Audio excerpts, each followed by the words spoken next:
नमस्कार, आप देख रहे हैं जेके 24/7 न्यूज। मैं हूं आपके साथ राजेश कुमार। वक्त हमारे खास कार्यक्रम ग्लोबल ब्रेकिंग का, जहां पर हम आपके लिए दुनिया भर से तमाम बड़ी खबरें लेकर आते हैं। एक्सपर्ट हमारे साथ जुड़ते हैं, उनसे खबर के हर एंगल को समझने समझाने की कोशिश करते हैं। तो कार्यक्रम की शुरुआत बड़ी खबर के साथ। अमेरिकी सेना ने आईएसआईएस के आतंकियों पर की एयर स्ट्राइक। सोमालिया में आईएसआईएस आतंकियों पर एयर स्ट्राइक। राष्ट्रपति ट्रंप के आदेश के बाद कार्रवाई की गई। कई आईएसआईएस आतंकियों के मारे जाने की खबर। अमेरिकी सेना ने आईएसआईएस आतंकियों पर की एयर स्ट्राइक। सोमालिया में आईएसआईएस आतंकियों पर एयर स्ट्राइक। राष्ट्रपति ट्रंप के आदेश के बाद कार्रवाई हुई। कई आईएसआईएस आतंकियों को मारे जाने की भी खबर है। इस वक्त की बड़ी खबर, अमेरिकी सेना ने आईएसआईएस आतंकियों पर की एयर स्ट्राइक। सोमालिया में आईएसआईएस आतंकियों पर एयर स्ट्राइक। राष्ट्रपति ट्रंप के आदेश के बाद कार्रवाई की गई। अमेरिकी सेना ने आईएसआईएस आतंकियों पर की एयर स्ट्राइक। अमेरिकी सेना ने आईएसआईएस आतंकियों पर एयर स्ट्राइक की। सोमालिया में आईएसआईएस आतंकियों पर एयर स्ट्राइक। राष्ट्रपति ट्रंप के आदेश के बाद कार्रवाई की गई। जल्दी से राष्ट्रपति ट्रंप ने क्या कुछ कहा वो आपको दिखा देते हैं, उसके बाद फिर चर्चा की शुरुआत करेंगे।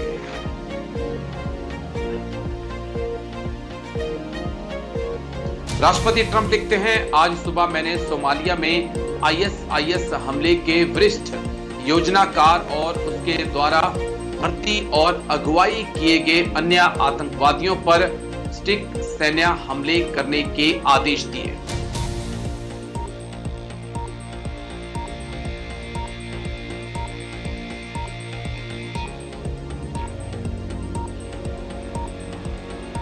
आईएसआईएस और अन्य सभी जो अमेरिकियों पर हमला करेंगे उनके लिए ये संदेश है कि हम तुम्हें ढूंढ लेंगे और हम आपको मार भी देंगे। डोनाल्ड ट्रंप ने ट्वीट पर उसके बाद ये बड़ा लंबा चौड़ा ट्वीट किया आईएसआईएस को लेकर। और पिछले सप्ताह के दौरान भी डोनाल्ड ट्रंप आईएसआईएस के खिलाफ बेहद सख्त रहे थे और अब एक बार फिर से आईएसआईएस के खिलाफ सख्ती वो दिखाते हुए नजर आए हैं। हम एक्सपर्ट्स के पास चलेंगे। जाने माने defence expert colonel Sanjeet Sirohi हमारे साथ जुड़ चुके हैं। बहुत बहुत शुक्रिया सर। जय हिंद। सबसे पहले thank you sir. Jai Hind. Jai Hind. Thank you sir. Colonel Sanjeet Sirohi sir, Donald Trump के आदेश के बाद सोमालिया में आईएसआईएस के ऊपर एक्शन, कितना अब आईएसआईएस मजबूत रहा है? क्या वाकई में इतना प्रभावशाली है कि वो दौर लौट सकता है जो दौर 2014-15 के पास हम आईएसआईएस का देखा करते थे? राजेश जी, पहले तो मैं आपका धन्यवाद देता हूं कि आपने मुझे अपने चैनल पे आमंत्रित किया, उसके लिए बहुत बहुत धन्यवाद। और जहां तक आपके सवाल है, देखो आईसिस जो है वो बहुत तगड़ी ऑर्गेनाइजेशन थी, लेकिन उसके ऊपर जब अमेरिका ने हमले शुरू किए तो वो एक तरह के कहते खत्म हो गया था। लेकिन मैं आपको बताऊं, कोई भी टेररिस्ट ऑर्गेनाइजेशन खत्म नहीं होती है। इसराइल के केस में आप देखिए कि इसराइल जो है कितने साल से जो है टेररिस्ट ऑर्गेनाइजेशन से लड़ रहा है, किसी ना किसी शक्ल में, चाहे वो हमास हो, चाहे हिजबुल्ला हो, चाहे हouthis हो। वो अपना घास जैसे, आप घास को काट सकते हैं लेकिन घास को खत्म नहीं कर सकते। इसीलिए ये जो टेररिस्ट ऑर्गेनाइजेशन है, ये थोड़ी देर के लिए तो हो सकता है कि शांत बैठ जाए, लेकिन जब इनको मौका मिलेगा ये अपनी कार्रवाई जो है जरूर करेंगे। और 31 दिसंबर को अगर आपको याद हो, न्यू ऑर्लियंस में जो है नए साल की जो है शाम को जो एक ट्रक पब्लिक में घुस गया, जिससे जो है काफी जी लोग मारे गए थे। उसका कहते हैं कि वो एक आर्मी वेटरन था, लेकिन उसका जो है इंस्पिरेशन, उसको प्रोत्साहन जो मिला था वो आईसिस से मिला था। तो इसलिए ये कहते हैं कि उसका बदला डोनाल्ड ट्रंप ने कहा है कि जो बाइडेन ने जो काम नहीं किया, मैं उस काम को पूरा कर रहा हूं। और उन्हीं के कहने पर ये सोमालिया में जो है, जहाँ पे गुफाओं के अंदर ये आईएसआईएस के जो है टेररिस्ट छुपे हुए हैं, खास तौर पर जो उनके प्लानर्स हैं और जो नए रिक्रूट किए हुए थे, उनके ऊपर ये हमला हुआ है। और जैसे आपने खुद बताया है डोनाल्ड ट्रंप साहब ने कहा है कि हम ढूंढ लेंगे और हम मार देंगे। उन्होंने ये कार्रवाई अपनी शुरू कर दी है। और उनको ये पक्का शक है कि जो भी अमेरिका के अंदर टेररिस्ट अगर एक्शन होता है या कहीं और उनके अलाइज के ऊपर होता है, तो उसमें ज्यादा रोल आईएसआईएस का होगा। और जब से ये सीरिया में जो है तख्ता पलटा है, पहले से ही आशंका ये हो रही थी कि शायद अब ये आईसिस या जिसको आईएसआईएस कहते हैं, ये अपना सर दोबारा उठाएंगे। तो ये एक सही दिशा में जो है डोनाल्ड ट्रंप साहब ने एक्शन लिया है। और एक मुझको लगता है ठीक इससे सर। बाकी जो टेररिस्ट ऑर्गेनाइजेशन है उनके ऊपर भी इस चीज का एक संदेश जाएगा कि अमेरिका या उनके अलाइज के ऊपर कोई भी खतरे की बात नहीं होनी चाहिए। राजेश जी। ठीक है सर, चलिए मैं लौटता हूं सर आपके पास। एक और बड़ी खबर आ रही है, उसके बाद मैं आपके पास आता हूं। इस वक्त की एक और बड़ी खबर आपको दिखा दें। पाक सेना और बलोच विद्रोहियों के बीच मुठभेड़। बलोच ने मार गिराए पाकिस्तान के 18 सैनिक। 13 बलोच विद्रोहियों के भी मारे जाने की खबर। पाकिस्तान आर्मी चीफ ने कहा कार्रवाई होगी। इस वक्त की बड़ी खबर आपको बता दें, पाक सेना और बलोच विद्रोहियों की मुठभेड़। बलोचों ने मार गिराए पाक सेना के 18 सैनिक। 23 बलोच विद्रोहियों के मारे जाने की भी खबर सामने आई। पाकिस्तान आर्मी चीफ ने कहा कार्रवाई होगी बलोचों के खिलाफ। पाक पर भारी बलोच। कलात जिले में पाक बलोच की मुठभेड़ हुई। पाक सेना वहां पर बलोचों के खिलाफ ऑपरेशन चला रही है। बलूच ने की बदले की कार्रवाई। बलूचों ने 18 पाक सैनिकों को मौत के घाट उतारा। जनरल मुनीर के लिए बड़ा झटका। जनरल मुनीर बोले बदला लेकर रहेंगे। पाक से अलग होना चाहता है बलूचिस्तान, लेकिन तहरीके तालिबान पाकिस्तान और बलूच लिबरेशन आर्मी जो है वो पाक सेना की नाक में दम कर चुके हैं। हम एक्सपर्ट्स के पास चलेंगे। कर्नल संजीत सिरोही सर, क्योंकि आप पाकिस्तान को बहुत बारीकी से समझते हैं, कितना बड़ा चैलेंज पाक आर्मी के लिए तहरीके तालिबान पाकिस्तान और बलूच लिबरेशन आर्मी की ताकत और 17 से 18 सैनिकों को मौत के घाट उतार देना बलूच लिबरेशन आर्मी की तरफ से कितना बड़ा झटका है जनरल मुनीर के लिए? देखिए राजेश जी, पाकिस्तान की अगर आप हिस्ट्री देखें तो पाकिस्तान ने सारी जिंदगी जो है सिर्फ टेररिस्टों को पाला पोसा है। अब बदकिस्मती से पाकिस्तान के वो ही टेररिस्ट, या वो नहीं लेकिन टेररिस्ट अब उनके नाक में दम कर रखा है। ये पहली दफे नहीं हुआ कि बलूचिस्तान लिबरेशन आर्मी ने जो इनके ऊपर हमला किया है, वो करते रहते हैं। पीछे भी इन्होंने हमला किया था। और फिर 2024 जो है पाकिस्तान के लिए अगर टेररिस्टों के हिसाब से देखा जाए तो सबसे जो है बुरा साल था, क्योंकि बहुत सारे हादसे हुए, 900 से 1000 आदमी मारे गए। उसमें ज्यादातर जो सैनिक थे, क्योंकि बलूचिस्तान लिबरेशन आर्मी या टीटीपी का जो है आम पब्लिक से कोई झगड़ा नहीं है। उनका जी टारगेट जो है जो सिक्योरिटी फोर्सेस हैं, चाहे वो आर्मी के हों, चाहे वो फ्रंटियर कोर 18 मारे हैं, ये फ्रंटियर कोर के जो है जवान मारे गए हैं। तो उनका जो है मकसद सिर्फ सिक्योरिटी फोर्सेस को डीमोरलाइज करना है। क्योंकि जब सिक्योरिटी फोर्सेस डीमोरलाइज हो जाते हैं, उसके बाद फिर वो अपने जो है जो कैंप हैं उनसे भी बाहर निकलने में डरते हैं। अपने ही देश में वो डरना शुरू कर देते हैं।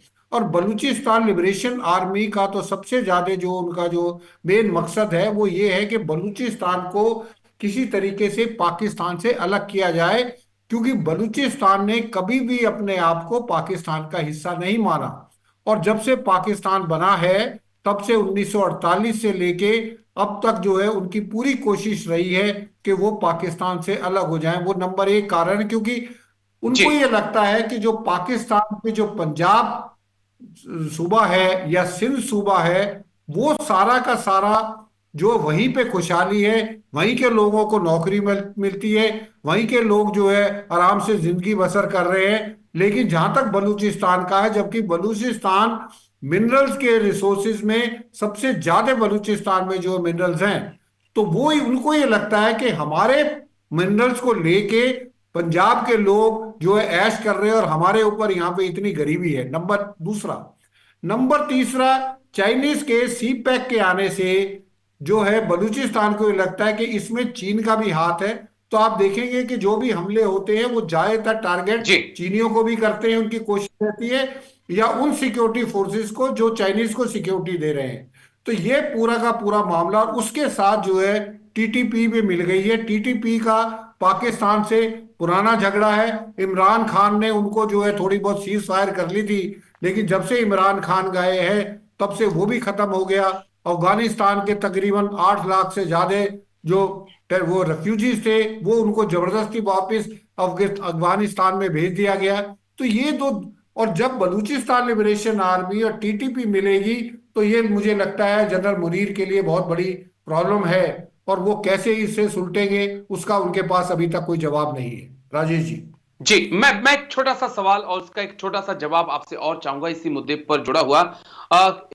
पिछले साल जो रिपोर्ट आई थी 2024 में, उसमें एक चीज क्लियर थी कि हर दिन पाकिस्तान 2 से 3 सैनिकों को खो रहा था आतंकी हमलों में, और बहुत ज्यादा नुकसान हुआ। लेकिन हम उसके बाद भी देख रहे हैं सर कि अभी भी जनरल मुनीर, आईएसआई को ये चीजें समझ में नहीं आ रही है कि ये आतंकवाद बेशक आप पड़ोसी देशों के लिए पैदा करो, लेकिन ये आपके लिए भी उतना ही घातक है। और अब हम देख रहे हैं कि वो बांग्लादेश पहुंच रहे हैं, वहां पर भी जिहादी कैंपों को वो एक्टिव करना चाहते हैं। अपना देश इनसे संभल नहीं रहा, लेकिन बांग्लादेश के अंदर आतंकी सोच भरने में लगे हैं। तो क्या पाक आर्मी चीजों को समझ नहीं पा रही है अभी भी, या समझना नहीं चाहती है? नहीं, समझ तो सब पा रही है, ऐसा नहीं है कि समझना नहीं चाहती है, समझ रही है। क्योंकि जी पाकिस्तान आर्मी प्रोफेशनल आर्मी है। हमको पाकिस्तान आर्मी को डिग्रेड नहीं करना चाहिए। हम उनके साथ 3-4 लड़ाइयां लड़ चुके हैं। वो बात अलग है कि लड़ाइयों में हमने उसको उनको हरा दिया है, क्योंकि हम ज्यादा प्रोफेशनल है, हम ज्यादा डेडिकेटेड है, हम देश के लिए हमारा ज्यादा योगदान रहा है। और सबसे बड़ी चीज ये है कि हमारा जो है ऑफिसर्स और जवानों और जेसीओज के बीच में तालमेल जो है, वो मुझे नहीं लगता दुनिया में कोई भी आर्मी ऐसी होगी जिसमें इतना ज्यादा होगा। वहां के अफसर अपने आप को नवाब साहब समझते हैं। वो जो है जवानों के साथ, जैसे हमारे अफसर जवानों के साथ मिलके रहते, वैसे वो नहीं रहते। वो अपने आप को बड़ा एलीट ग्रुप समझते हैं कि हम तो जमींदार हैं, हम तो बहुत बड़े आदमी है, और जवान जो है वो छोटे आदमी है। तो उसकी वजह से उनकी मोराल पे फर्क पड़ता है। लेकिन ये आपने ठीक कहा कि इनको जो है अपने घर इनसे नहीं संभल रहा, और ये कोशिश कर रहे हैं कि बांग्लादेश में जाके आईएसआई के चीफ वहां पे जा रहे हैं, वहां पे जो सिलीडोर कॉरिडोर के पास, चिकन नेक के पास जाके वो वहां पे घूम रहे हैं। तो मुझे इनका जो है जो कुछ ये इनका जो मेन मकसद, जब तक ये भारत को एक भारत इंडिया सेंट्रिक इनकी पॉलिसी रहेगी, तब तक ये जिंदगी में कुछ नहीं कर पाएंगे। ना ये तरक्की कर पाएंगे, या अपने टेररिस्टों को रोक पाएंगे। जी सर, चलिए मैं आता जी। हूं सर आपके पास। एक और बड़ी खबर आ रही है, उसके बाद मैं आपके पास आता हूं। इस वक्त की बड़ी खबर आपको दिखा दें। कनाडा, मैक्सिको और चीन पर टैरिफ की चोट। डोनाल्ड ट्रंप के एक्शन ने कर दी शुरुआत। मैक्सिको कनाडा पर 25% टैक्स लगाया। जस्टिन ट्रूडो बोले हम भी बदले में टैक्स लगाएंगे। कनाडा, मैक्सिको और चीन पर टैरिफ की चोट। डोनाल्ड ट्रंप के एक्शन ने कर दी शुरुआत। मैक्सिको कनाडा पर 25% टैक्स लगाया। जस्टिन ट्रूडो बोले हम भी अमेरिका के सामान के ऊपर टैरिफ लगाएंगे। जल्दी से ग्राफिक्स, उसके बाद क्या कुछ जस्टिन ट्रूडो ने कहा वो भी आपको सुनाऊंगा, लेकिन पहले एक बार ग्राफिक्स के जरिए जानकारी दे दें। उसके बाद जस्टिन ट्रूडो का बड़ा बयान सामने आया है, वो भी आपको सुनाएंगे, लेकिन पहले जल्दी से एक बार ग्राफिक्स प्ले कर दीजिए। ट्रंप का टैरिफ वॉर। कनाडा, मैक्सिको पर 25% टैरिफ, चीन पर 10% टैरिफ। अवैध फेंटेनाइल का आरोप इन दोनों देशों पर लगाया। अवैध फेंटेनाइल से 10 लाख मौतें अमेरिका में हुई, ये डोनाल्ड ट्रंप का आरोप। चीन पर 60% टैरिफ की धमकी डोनाल्ड ट्रंप की। ब्रिक्स पर 100% टैरिफ की धमकी डोनाल्ड ट्रंप की। क्या दुनिया में टैरिफ वॉर शुरू हो चुका है? इसको समझना होगा, लेकिन पहले कनाडा के प्रधानमंत्री जस्टिन ट्रूडो क्या कुछ कह रहे हैं टैरिफ वॉर पर, सुन लेते हैं। First, I want to speak directly to Americans, our closest friends and neighbors.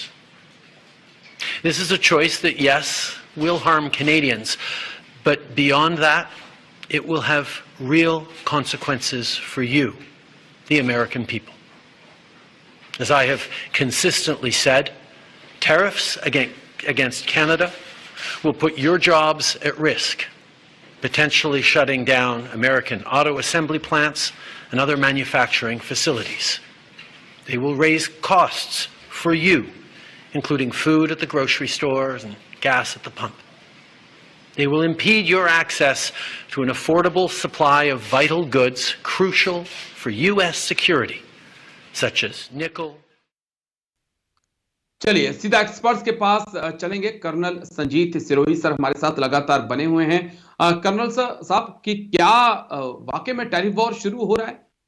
Donald Trump ने इसकी शुरुआत कर दी है सर, और ये कितना घातक? राजेश जी, डोनाल्ड ट्रंप साहब जब अपना इलेक्शन कैंपेन शुरू किया था तो उसमें इस मुद्दे को उन्होंने सेंट्रल स्टेज पे रखा था, और उन्होंने कई दफे जो है बयान दिया है कि मैं कनाडा, मैक्सिको, चीन, बल्कि उन्होंने यहां तक कहा है कि ब्रिक्स के जो नेशंस हैं उनके ऊपर भी जो है मैं 100% टैरिफ लगाऊं। उनको ये लगता है, क्योंकि वो बिजनेसमैन है, उनको ये लगता है कि ये जो बाकी देश है वो उनके साथ व्यापार करते हैं और घाटा शायद अमेरिकन को होता है इस व्यापार में। तो उन्होंने अब ये जो है जैसे ही वो उन्होंने सत्ता संभाली है, उन्होंने जो है ये टैरिफ वॉर शुरू कर दिया है।